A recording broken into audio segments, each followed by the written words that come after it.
নমস্কাৰ বন্ধুসকল,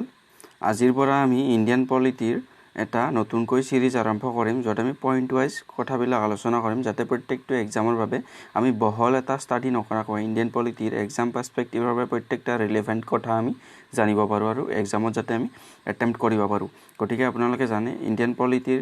ক্ষেত্ৰত আমি এম লক্ষ্মীকান্তৰ বুকখনৰ ওপৰত এটা ডেডিকেটেড ভিডিঅ' সিৰিজ বনাইছোঁ য'ত আমি part by part chapter wise line by line আমি কথাবিলাক ডিছকাশ্যন কৰিছোঁ। গতিকে সেই ভিডিঅ'টো specifically for APSC and UPSC, not for any other exam. গতিকে বাকী এক্সামৰ বাবে সেই ভিডিঅ' কেইটা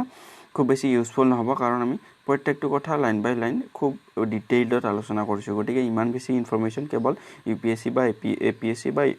যিকোনো UPSC কণ্ডাক্ট কৰা এক্সামৰ বাবেহে ৰিলেভেণ্ট হয়। গতিকে বাকী এদিনীয়া এক্সাম যিমানবিলাক আছে আমাৰ বিশেষকৈ আসাম পুলিচৰ SI, কনষ্টেবল, SSC,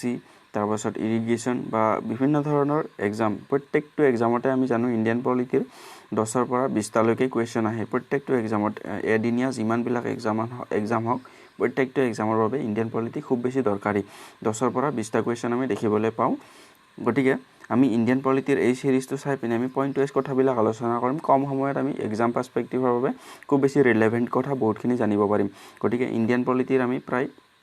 গোটেইখিনি কথা ইয়াত আলোচনা কৰিম আৰু one of the best book যিখন আমাৰ আৰিহান পাব্লিকেশ্যনৰ বুক থাকে, সেই আৰিহান পাব্লিকেশ্যন আমি প্ৰত্যেকটো এক্সামৰ বাবে ইউজ কৰিব পাৰোঁ আৰু খুব বেছি ইউজফুল বুক। আপোনালোকে চাব পাৰে আৰিহান পাব্লিকেশ্যন বা লুচেণ্ট পাব্লিকেশ্যন, এই দুয়োখন বুক খুব বেছি ইউজফুল। গতিকে আমি লৈছোঁ আৰিহান পাব্লিকেশ্যনৰ বুকখন, আমি পৰ্যায়ক্ৰমে লুচেণ্ট পাব্লিকেশ্যনৰ বুকখনৰো গোটেইখিনি কথা আলোচনা কৰিম। গতিকে আৰিহান পাব্লিকেশ্যনৰ আমাৰ ইণ্ডিয়ান পলিটিৰ বিষয়ে যিমানখিনি ৰিলেভেণ্ট ইনফৰমেশ্যন দিয়া আছে ইণ্ডিয়ান পলিটিৰ বিষয়ে, সেই গোটেই কথাখিনি আমি পইণ্ট ওয়াইজ আলোচনা কৰিম আৰু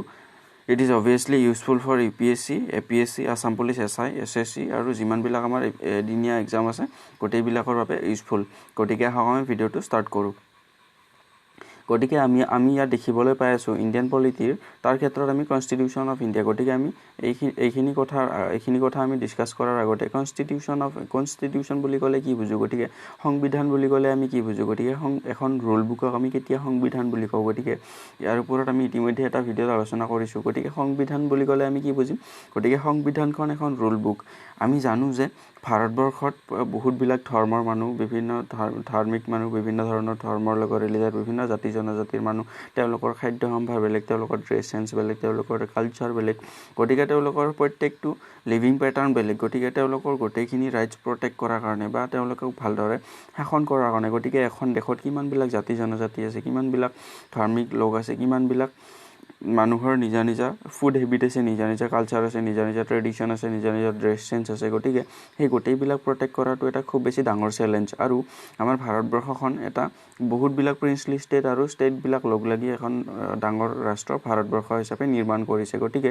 এই ভাৰতবৰ্ষখনত ইমানবিলাক মানুহক একেলগে শাসন কৰাটো বা প্ৰশাসনিক ব্যৱস্থাটো চলোৱাৰ বাবে আমাক এটা অৰ্গেনাইজেশ্যনেল ছেটআপ বা ইনষ্টিটিউচনেল ছেটআপ এটাৰ প্ৰয়োজন হয়। আমাক বিভিন্ন ধৰণৰ ইনষ্টিটিউচন লাগিব, আমাক পুলিচ লাগিব, আমাক এডমিনিষ্ট্ৰেটিভ ছাৰ্ভিচৰ মানুহ লাগিব, আমাক পুলিচ লাগিব, আমাক ছাৰ্ভিচ ছেক্টৰৰ মানুহ লাগিব, বেংকিং ছেক্টৰৰ মানুহ লাগিব, বিজনেছ কৰা মানুহ লাগিব। গতিকে এই গোটেইবিলাক সকলোবিলাক কাম কাজ সুচাৰুৰূপে পৰিচালনা কৰাৰ বাবে আমাক কিছুমান নীতি নিয়মৰ প্ৰয়োজন হয়। গতিকে এই নীতি নিয়মবিলাক আমাৰ ইনক্লুড কৰা বুকখনেই হ'ল আমাৰ কনষ্টিটিউশ্যন বা আমাৰ ভাৰতবৰ্ষখন সুচাৰুৰূপে পৰিচালনা কৰাৰ বাবে আমাৰ এখন নীতি নিয়মৰ কিতাপ আমি পাব পাৰোঁ আৰু সেই কিতাপখনক আমি কনষ্টিটিউশ্যন বুলি কওঁ। গতিকে এইখিনিতে আমি বুজিব লাগিব যে এখন কেৱল নীতি নিয়মৰ কিতাপকে আমি কনষ্টিটিউশ্যন বুলি ক'ম জানো, অবভিয়াছলি নকওঁ। যেনেকৈ আমি মানুহৰ শৰীৰত জন্ম ল'লে আমি মানুহজনক মানুহ বুলি ক'ম জানো, মানুহজনৰ বিবেক থাকিব লাগিব, মানুহজনে মানুহ হিচাপে ভাবিব পৰা ক্ষমতা হ'ব লাগিব বা মানুহজনে যদি জীৱ জন্তুৰ দৰে কোনো ধৰণৰ ভাৱ চিন্তা নোহোৱাকৈ কাম কৰে তেওঁক আমি মানুহ হিচাপে কেতিয়াও গ্ৰহণ নকৰিম, যদিও বা মানুহৰ শৰীৰত তেওঁ জীৱন যাপন কৰিব। ঠিক সেনেদৰে আমি ৰুল বুক এখন যদি মানুহক শাসন কৰাৰ ক্ষেত্ৰত বা মানুহক সদায় এক্সপ্লইট কৰাৰ ক্ষেত্ৰত, মানুহবিলাকক অত্যাচাৰ কৰাৰ ক্ষেত্ৰত যদি এখন ৰুল বুক নিৰ্মাণ কৰা হয় আৰু সেই ৰুল বুকখনক আমি কনষ্টিটিউশ্যন বুলি কেতিয়াও গ্ৰহণ কৰিব পাৰিম জানো, কেতিয়াও নোৱাৰোঁ। কাৰণ ৰুল বুক এখনৰ কিছুমান যেনেকৈ মানুহ এজনৰ কিছুমান মানৱীয়তাপূৰ্ণ গুণৰ আধাৰতহে আমি মানুহ এজনক মানুহ বুলি বা মানৱ সম্পদ বুলি আমি গ্ৰহণ কৰোঁ সেই ধৰণে আমি এখন ৰুল বুকৰ কিছুমান এখন কনষ্টিটিউশ্যনৰ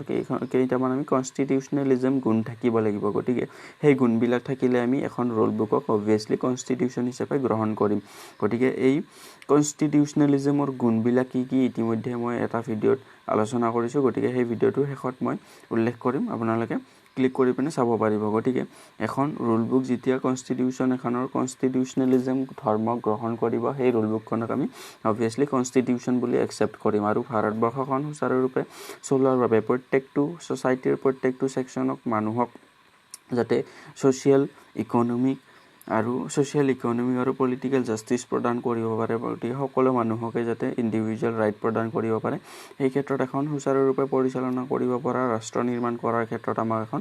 ৰুল বুকৰ প্ৰয়োজন হৈছিলে আৰু সেইখনকে আমি কনষ্টিটিউশ্যন বুলি কওঁ ভাৰতবৰ্ষৰ গতিকে আমি কনষ্টিটিউশ্যন শব্দটোৰ অৰ্থ বুজি ল'লোঁ গতিকে আমি এই ভাৰতবৰ্ষৰ পলিটিৰ ক্ষেত্ৰত আমি ইণ্ডিয়ান পলিটি ষ্টাডি কৰাৰ ক্ষেত্ৰত আমি ব্ৰিটিছৰ দুটা সময়কাল আমি পঢ়িম গতিকে ব্ৰিটিছৰ সময়খিনিক আমি 1773 পৰা 1947লৈকে আমি দুটা সময়কালত ভাগ কৰিম এটা হ'ল আমি কোম্পানী ৰুল বুলি ক'ম আৰু এটা আমি ক্ৰাউন ৰুল বুলি ক'ম বা ব্ৰিটিছৰ শাসনকালক আমি দুটা ভাগত ভাগ কৰিম এটাত আমি ইষ্ট ইণ্ডিয়া কোম্পানীৰ শাসনকাল আৰু এটাত ব্ৰিটিছৰ পাৰ্লিয়ামেণ্টৰ শাসনকাল বুলি আমি ভাগ কৰিম এইখিনিতে আমি জানিব লাগিব যে আমি পলিটিৰ ক্ষেত্ৰত ইণ্ডিয়ান পলিটি পঢ়োঁতে আমি এই ব্ৰিটিছৰ এই সময়ছোৱাখিনি আমি কিয় পঢ়িব লাগে এইখিনি আমি দেখিয়েই গম পাইছোঁ যে এইখিনি আমাৰ হিষ্ট্ৰীৰ লগত ৰিলেটেড কথা গতিকে এই কথাখিনিৰ এই আমাৰ কোম্পানী ৰুল আৰু ক্ৰাউন ৰুল আমি স্পেচিফিকেলি ফৰ ইণ্ডিয়ান পলিটিৰ পাৰ্চপেক্টিভত পঢ়িব লাগে এইকাৰণেই যে 1773 পৰা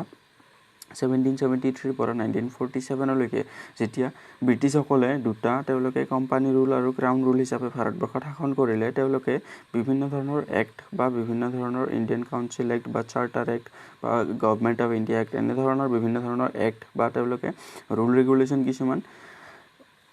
ষ্টেজ বাই ষ্টেজ ইন্ট্ৰডিউচ কৰিছিলে আৰু সেই ৰুল ৰেগুলেশ্যনবিলাকেৰে তেওঁলোকে ভাৰতবৰ্ষখনক এক্সপ্লইট কৰিছিলে ভাৰতবৰ্ষখন শাসন কৰাৰ বাবে তেওঁলোকে বিভিন্ন ধৰণৰ প্ৰভিজন ইনক্লুড কৰি কিছুমান ৰুল ৰেগুলেশ্যনৰ বুক পাব্লিছ কৰিছিলে গতিকে সেই ৰুল ৰেগুলেশ্যনৰ বুকবিলাকৰ আমাৰ ভাৰতবৰ্ষৰ সংবিধানখন বনোৱাৰ ক্ষেত্ৰত সেই ৰুল ৰেগুলেশ্যনবিলাকৰ বহুতখিনি অৰিহণা আছে গতিকে সেই ক্ষেত্ৰতে আমি এই সময়ছোৱাখিনি পঢ়িম গতিকে এই সময়ছোৱাখিনিত বিশেষকৈ ইন্ট্ৰডিউচ কৰা বিভিন্ন ধৰণৰ এক্টবিলাক আমি ষ্টাডি কৰিম সেই এক্টবিলাকত কেনেধৰণৰ প্ৰভিজন আছিলে Indian council act charter act বা আমি গভৰ্ণমেণ্ট অফ ইণ্ডিয়া এক্ট এই গোটেইবিলাক আমি পঢ়িম এই এক্টবিলাকৰ কেনেধৰণৰ প্ৰভিজন আছিলে কেনেধৰণে এই প্ৰচেছ ৱাইজ আগবাঢ়িলে আৰু ফাইনেলি এখন ভাৰতবৰ্ষৰ সংবিধান আমি পাবলৈ সক্ষম হ'লোঁ গতিকে এই পাৰ্চপেক্টিভত আমি ইণ্ডিয়ান পলিটিৰ ক্ষেত্ৰত সেইবাবে আমি ব্ৰিটিছৰ শাসনকালখিনি পঢ়িব লাগে যাতে তেওঁলোকে ইন্ট্ৰডিউচ কৰা বিভিন্ন ধৰণৰ এক্টবিলাকৰ আমি প্ৰভিজনবিলাক জানিব পাৰোঁ আৰু ভাৰতবৰ্ষৰ সংবিধানখনত তেওঁলোকৰ এই এক্টবিলাকৰ অৰিহণাটো বুজিব পাৰোঁ সেইবাবে আমি এই দুয়োটা সময়কাল আমি পঢ়িম গতিকে আমাৰ কনষ্টিটিউশ্যনৰ ক্ষেত্ৰত প্ৰথমতে ইয়াত দুটা কিছু ইনফৰমেশ্যন দিয়া আছে আমি সেইখিনি ষ্টাডি কৰিম ইয়াত দিয়া আছে the constitution is a set of fundamental principles according to which state organisation is governed গতিকে ইতিমধ্যে ক'লোঁ যে আমাৰ ভাৰতবৰ্ষৰ ইয়াত ষ্টেট মানে এখন নেশ্যনৰ কথা কোৱা হৈছে গতিকে এখন নেশ্যন বা এখন ৰাষ্ট্ৰই ভালদৰে কাম কাজ নিজৰ সুচাৰুৰূপে পৰিচালনা কৰিবলৈ হ'লে এখন ফাণ্ডামেণ্টেল প্ৰিন্সিপল বা কিছুমান ৰুলৰ আমাক প্ৰয়োজন হয় গতিকে সেই ৰুল বুকখনকে আমি কনষ্টিটিউশ্যন বুলি কৈছোঁ তাৰপিছত ইয়াত দিয়া আছে the idea to have a constitution was given by M.N. Roy গতিকে this is very very very important গতিকে প্ৰথম কুৱেশ্যনটো আমি পাই গ'লোঁ আমাৰ এক্সাম পাৰ্চপেক্টিভৰ বাবে একদম খুব বেছি ইম্পৰ্টেণ্ট কুৱেশ্যন আমাক সুধি দিব যে আমাৰ কনষ্টিটিউশ্যন যে থাকিব লাগে সেই আইডিয়াটো কেতিয়া আৰু কোনে দিছিলে গতিকে ইয়াত চনটো উল্লেখ কৰা নাই যদিও আমি 1934ত M.N. ৰয় বোলা মানুহজনে ইয়াত দিয়া আছে the idea to have a constitution was given by M.N. Roy গতিকে M.N. ৰয়ে 1934ত আমাৰ এটা আইডিয়া প্ৰদান কৰিছিলে যে আমাৰ এখন কনষ্টিটিউশ্যন থাকিব লাগে তাৰপিছত ইয়াত দিয়া আছে the objective of the constitution to evolve a certain type of political culture that is based on the values enriched in the constitution and guided by the institutions established under the constitution গতিকে এইখিনি কথা আমি ইতিমধ্যে আলোচনা কৰিলোঁ তাৰপিছত দিয়া আছে certain features of the Indian polity আৰু constitution can be understood better with a brief review of the constitutional setup in the preceding periods গতিকে আমাৰ ইতিমধ্যে আলোচনা কৰোঁ যে ব্ৰিটিছৰ শাসনকালত কিছুমান এক্ট আৰু কিছুমান বিভিন্ন ধৰণৰ তেওঁলোকে এক্ট ইন্ট্ৰডিউচ কৰিছিলে গতিকে সেইবিলাক আমি ষ্টাডি কৰি পিনে এটা ব্ৰিফ ৰিভিউ চাই পিনে আমি কনষ্টিটিউচনেল ফ্ৰেমৱৰ্কৰ এটা বেটাৰ আণ্ডাৰষ্টেণ্ডিং ল'ব পাৰিম ইয়াত দিয়া আছে as modern political institutions organised and developed in India mainly during the British rule the origin and growth of the Indian constitution has its root in the British period of Indian history গতিকে আমাৰ ভাৰতবৰ্ষৰ ইতিহাসত British পিৰিয়ডৰ সময়খিনিত আমাৰ constitutional root বা আমাৰ ভাৰতবৰ্ষৰ সংবিধানখনৰ আমি ৰুটবিলাক বিচাৰি পাব পাৰোঁ সেইবাবে আমি এই হিষ্ট্ৰীৰ সময় পিৰিয়ড যিখিনি আমাৰ ক্ৰাউন ৰুল আৰু কোম্পানী ৰুল বুলি কৈছোঁ আমি সেই সময় পিছৰখিনি আমি ইণ্ডিয়ান পলিটিৰ পাৰ্চপেক্টিভত পঢ়িব লাগে গতিকে ইয়াত উল্লেখ কৰা আছে যে there are certain events in the British rule that laid down the legal framework for the organisation and administration in British India these events have greatly influenced our constitution and polity গতিকে ইয়াত event বুলি মানে বিভিন্ন ধৰণৰ এক্টবিলাকৰ কথা কোৱা হৈছে তাৰপিছত ইয়াত কোৱা হৈছে যে we will study the British India in two main periods two time periods one is company rule and another one is crown rule in India গতিকে কোম্পানী ৰুল বুলি ক'লে আমি ইষ্ট ইণ্ডিয়া কোম্পানীৰ শাসনকাল 1773 পৰা 1857 লৈকে তাৰপিছত আমি ক্ৰাউন ৰুল বুলি ক'লে আমি ভাৰতবৰ্ষত ব্ৰিটিছ পাৰ্লিয়ামেণ্টৰ বা ব্ৰিটিছৰ শাসনকাল 1858 to 1947 লৈকে আলোচনা কৰিম গতিকে আমি এই দুয়োটা সময়ছোৱাত বিভিন্ন ধৰণৰ এক্টবিলাক ষ্টাডি কৰিম গতিকে ইয়াত আমাৰ উল্লেখ কৰা আছে যে কোম্পানী ৰুলৰ ক্ষেত্ৰত আমি কি কি এক্ট ষ্টাডি কৰিম আমাৰ ইয়াত উল্লেখ কৰা আছে আমি কোম্পানী ৰুলৰ সময়ছোৱাখিনি দ্য ৰেগুলেটিং এক্ট অফ 1773 এই এক্টখনত কি কিনো প্ৰভিজন আছিলে কেনে ধৰণৰ কথা উল্লেখ কৰা আছিলে সেইবিলাক আমি ষ্টাডি কৰিম গতিকে ইয়াত কোৱা আছে the regulating act of 1773 Pitt's India act of 1784 তাৰপিছত charter act of 1793 charter act of 1813 তাৰপিছত দিয়া আছে চাৰ্টাৰ এক্ট অফ 1833 তাৰপিছত দিয়া আছে চাৰ্টাৰ এক্ট অফ 1853 গতিকে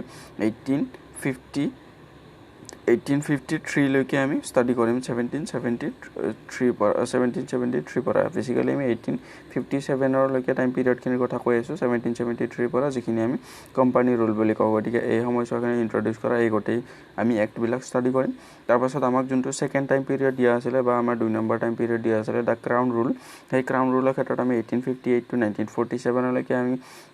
কি এক্ট ষ্টাডি কৰিম ইয়াত দিয়া আছে গভৰ্ণমেণ্ট অফ ইণ্ডিয়া এক্ট 1858 গতিকে এইখন আমি গুড গভৰ্নেন্স এক্ট বুলিও কওঁ গতিকে কিয় কওঁ আমি এই গোটেই কথাবিলাক আলোচনা কৰিম Indian council act 1861 Indian council act 1892 Indian council act 1909 বা আমি এইখন মৰ্লেমিণ্টো এক্ট বুলিও কওঁ তাৰপিছত গভৰ্ণমেণ্ট অফ ইণ্ডিয়া 1919 যিখন আমি মণ্টেগো চেমছ ফৰ ৰিফৰ্ম এক্ট বুলিও কওঁ চাইমন কমিশ্যন পঢ়িম আমি গভৰ্ণমেণ্ট অফ ইণ্ডিয়া এক্ট 1935 পঢ়িম আমাৰ গভৰ্ণমেণ্ট অফ ইণ্ডিয়া এক্ট 1935 খনৰ more than 50% of the Indian constitution আমাৰ ভাৰতবৰ্ষৰ সংবিধানখনৰ মোৰ দেন 50% প্ৰভিজন আমি কিছু মডিফিকেশ্যন কৰি আমি গভৰ্ণমেণ্ট অফ ইণ্ডিয়া এক্ট 1935 খনৰ পৰাই লৈছোঁ আমি এই কথাটো মনত ৰাখিব লাগে আমাক এটা কুৱেশ্যন সুধি দিয়ে প্ৰত্যেকটা এক্সামতে আমি বেছিভাগ এক্সামত দেখিবলৈ পাওঁ যে আমাৰ ভাৰতবৰ্ষৰ সংবিধানখনৰ এটা ডাঙৰ পাৰ্ট কোনটোখন এক্টৰ পৰা লোৱা হৈছে আমাক অপশ্যন দি দিব 1858 1892 1919 তাৰপিছত 1935 গতিকে আমি মনত ৰাখিব লাগিব যে 1935 গভৰ্ণমেণ্ট অফ ইণ্ডিয়া 1935 এই এক্টখনৰ পৰা আমাৰ ভাৰতবৰ্ষৰ সংবিধানখনৰ বহুত বেছি আমাৰ প্ৰভিজন ইনক্লুড কৰা হৈছে তাৰপিছত দিয়া আছে Cripps mission 1942 cabinet mission plan 1946 Mountbatten plan 1947 finally আমি মাউণ্ট বেটেন প্লান 1947 জৰিয়তে ইণ্ডিয়ান ইণ্ডিপেণ্ডেন্স এক্ট 1947 পাম গতিকে আমি এই গোটেই কথাবিলাক আলোচনা কৰিম গতিকে এইখিনিতে আমি মনত ৰাখিবলগীয়া যে ইয়াৰে আমি চন কেইটামান মনত ৰাখিব লাগিব ক্ৰিপছ মিছন কেতিয়া ভাৰতলৈ আহিছিলে আমাক সুধি দিব পাৰে 1942 কেবিনেট মিছন প্লান আমাৰ ভাৰতত কেতিয়া আহিছিলে আমাক সুধি দিব পাৰে 1946 মাউণ্ট বেটেন প্লান সুধি দিব কিমান চনত আহিছিলে 1947 ইণ্ডিয়ান ইণ্ডিপেণ্ডেন্স এক্ট সুধি দিব পাৰে 1947 আমি অবভিয়াছলি জানো চাইমন কমিশ্যন আমাক সুধি দিব পাৰে 1927 ত ফৰ্ম হৈছিলে আৰু 1928 ত ভাৰতবৰ্ষলৈ আহিছিলে গতিকে আমি মনত ৰাখিব লাগিব তাৰপাছত এই গোটেই কথাখিনি আমি মনত ৰাখিব লাগিব আৰু আমি ইয়াত এটা মনত ৰাখিবলগীয়া কথা যে government of India 1858 good governance act বুলিও কয় আৰু গভৰ্ণমেণ্ট অফ ইণ্ডিয়া 1919 আমি মণ্টেগো চেমছ ফৰ ৰিফৰ্ম এক্ট বুলিও কয় ইণ্ডিয়ান কাউন্সিল এক্ট 1909 আমি মৰ্লেমিণ্টো ৰিফৰ্ম এক্ট বুলিও কয় গতিকে এই গোটেই কথাখিনি আমি আলোচনা কৰিম পাৰ্ট বাই পাৰ্ট এটা পাৰ্টত আমি কোম্পানী ৰুলখিনি আলোচনা কৰিম আকৌ এটা পাৰ্টত আমি ক্ৰাউন ৰুলৰ সময়ছোৱাখিনি বা ক্ৰাউন ৰুলৰ এই এক্টখিনি দুটা বা তিনিটা পাৰ্টত আলোচনা কৰিম কাৰণ এটা পাৰ্টত আলোচনা কৰিলে খুব বেছি দীঘলীয়া হৈ যাব গতিকে আমি প্ৰথম ভিডিঅ'টোত এইখিনিকে দীঘলীয়া কৰি ৰাখিলোঁ গতিকে ইমানতে সমাপ্ত কৰোঁ গতিকে ভিডিঅ'টো যদি চাই ইনফৰ্মেটিভ আছিলে তেনেহ'লে এই চিৰিজটো গোটেইখিনি চাবলৈ নাপাহৰিব গতিকে ভিডিঅ'টো চোৱাৰ বাবে ধন্যবাদ থেংকছ ফৰ ৱাচিং